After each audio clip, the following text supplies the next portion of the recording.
Brave friends, happy Monday. It is Laura from the Brave Girl Project, and I'm here for a Facebook Live because I have realized there's something that some of us might be struggling with, and it is the fear of missing out. And I think it's because it's the summer and we have so many different friends doing wonderful things and activities, and we see it all across everyone's social media. So I want to talk a little bit about that. I was at the pool today and had a chance to talk with some friends, and I could kind of hear that piece of where there is that sometimes that feeling of missing out on different activities. So let's talk a little bit about fear of missing out. So, fear of missing out basically is thinking that your peers, the people around you, the people that you spend time with, have something more, have other opportunities, are in possession of something that you don't have or don't have access to. And during the summer, our routines are very different than the school year. We're not at school with our friends, we don't have as frequent contact. So when we're home and we're doing our different routines, we sometimes have a story of what our friends are doing, and it creates that sense of missing out. Now, that can add if you are on social media. So if some of my friends out there are on Facebook, Instagram, Snapchat, Twitter, whatever it might be, even like maybe TikTok, you might think that people are having this wonderful summer and that they're doing all these wonderful, fun things that you're not getting to do. And that can lead to feelings of just kind of feeling blah, bored, lonely, unhappy, that life isn't fair. And sometimes what we do is we look more at the social media to kind of check in and see, well, what are other people doing? And it's kind of a vicious cycle. So it's kind of like a hamster wheel that we kind of step onto.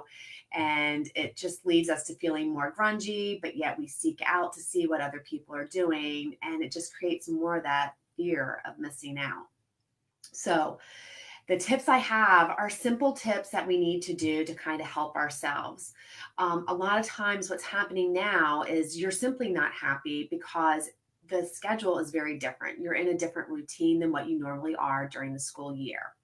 So, we need to kind of help ourselves by first creating some sort of schedule so that you know what you're going to do each day. It doesn't have to be a jam packed day, but it's good to have some things that you do, getting up, making your bed, doing a couple minutes of reading, doing maybe some sort of other school based or learning activity is going to be really helpful. The second thing that you can do is connection, seeing who you can connect with. There may not be the best friend that's available. It may be that everyone's away or participating in a camp. Maybe you go to an after school care program that is running during the summer.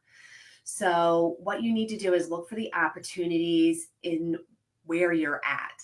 So, if you're home during the summer, it's looking at who in the neighborhood is someone that you can play with. If there is a friend that you haven't talked to in a long time, reach out to them. So, find connection, even if it's just your younger sibling or an older sibling, maybe even spending time with your parent. The next thing that you need to do is practice gratitude. And I talk about gratitude a lot, and it is something that they really show. And in research, it is going to be something that's going to help you feel better.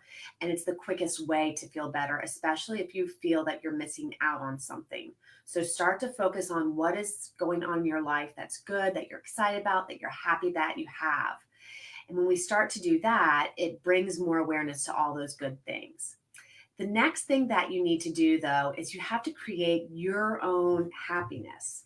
And that's going to be doing different things. You're going to have to challenge yourself. So, my son and I kind of created a list of different things that we thought would help break that, like, drudgery or boredom. So the first thing is getting outside, doing something active. And we thought about taking our phone or a camera and trying to do like artistic shots of different things that we see in the neighborhood and making like a video slideshow or something like that. We also talked about making a stop motion film.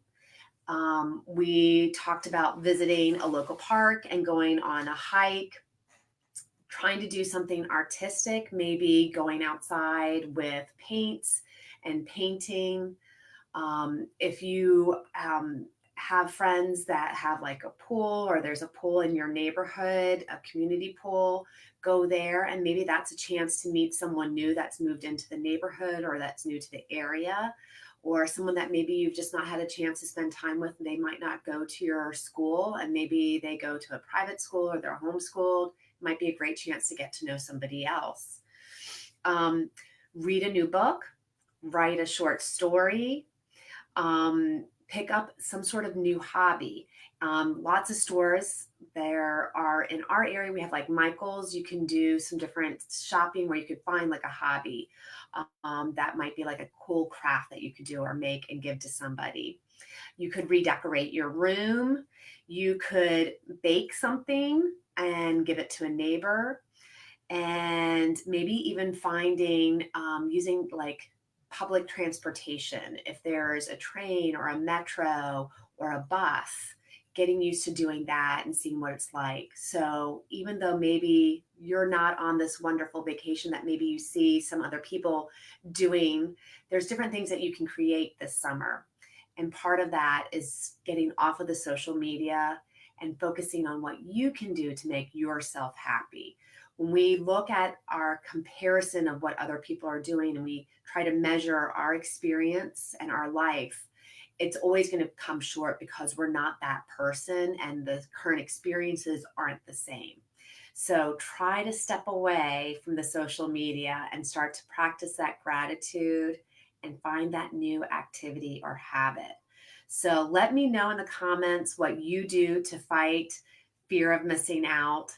And if that's something that you've been successful at, that's always good, because I know like when we can share and help each other, it helps so much.